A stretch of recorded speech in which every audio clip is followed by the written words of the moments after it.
பாக்கியராஜ் அவர்கள் காலமாகி 10 நாட்களான நிலையில் கவிஞர் வைரமுத்து அவர்கள் பாக்கியராஜருடைய குடும்பத்தை நேரில் சந்தித்து பாக்கியராஜருடைய கடைசி ஆசை இதுதான் சொல்லிட்டு பாக்கியராஜோட குடும்பத்தார் எல்லாரையுமே ஆச்சரியப்படுகிற விஷயத்த கிஃப்டாக கொடுத்துருக்காரு.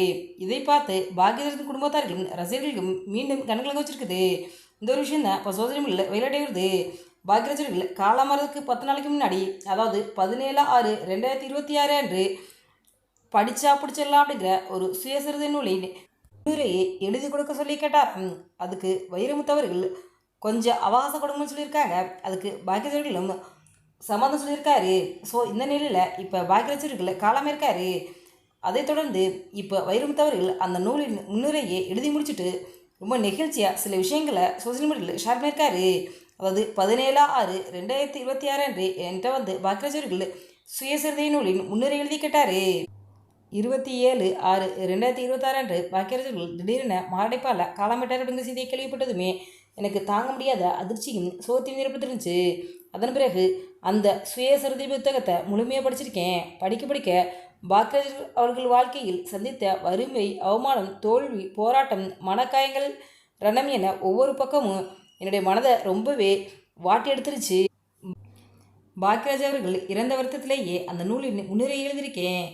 பாக்கியராஜ் அவர்கள் உயிரோடு இருந்திருந்தால் இமெயில் மூலமாக தான் அனுப்பி வச்சிருப்பேன். ஆனால் அது அப்படி செய்யக்கூடிய விஷயம் இல்லை.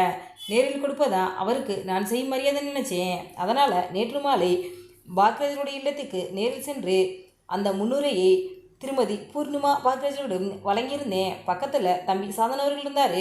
இந்த புத்தகத்தை யார் வேணாலும் வெளியிட்டாலும் சீக்கிரம் விடுங்க, இது உயிர்த்தெடுப்புள்ள புத்தகம் என ரொம்பவே நெகிழ்ச்சியாக இந்த பிக்சர் ஷேர் பண்ணி இப்போ பதிவிட்டிருக்காரு. இப்போது வைரமுத்து அவர்கள் பகிர்ந்திருக்க இந்த சம்பவம் எல்லோருடைய மனசையும் கலங்கடிச்சு கண்ணீரை வர வச்சிருக்குது. முன்னுரை எழுதி கொடுங்க என்று 10 நாளைக்கு முன்னாடி கேட்ட நண்பருக்கு அந்த முன்னுரையை கையில் கொடுக்க முடியாமல் அவரது மனைவிடம் வழங்க வேண்டிய நிலை வந்திருப்பது பலரையும் விமர்சனமாக்கியிருக்குது. இதனால் ஒரு புத்தகத்துக்காக எழுதப்பட்ட முன்னுரை இன்று ஒரு நண்பனுக்காக இறுதி அஞ்சலியாக மாறிவிட்டதே என ரசிகர்கள் பலரும் சமூக பக்கங்களில் தன்னுடைய கருத்துக்களில் பதிவு வந்துக்கிட்டு வைரமுத்து அவர்கள் அந்த புத்தகத்தில் பாக்கியராஜருடைய எல்லா விஷயங்களுமே அந்த புத்தகத்தில் எழுதியிருக்கான்னு சொல்லியிருக்காரு. அதனால் அந்த புத்தகத்தை பார்க்குறதுக்கு ரசிகர்கள் பலரும் அவ்வளோ இருக்காங்க.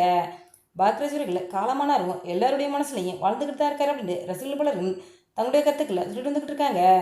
வீடியோ பற்றிய உடைய கருத்துக்களை எங்களுடைய மனசாக பண்ணுங்க. இதுபோன்று இன்னும் நிறைய தகவல்களை உடனுக்குடன் தெரிந்து கொள்ள ரெட் ஆப்பிள் 2 சப்ஸ்கிரைப் பண்ணுங்கள்.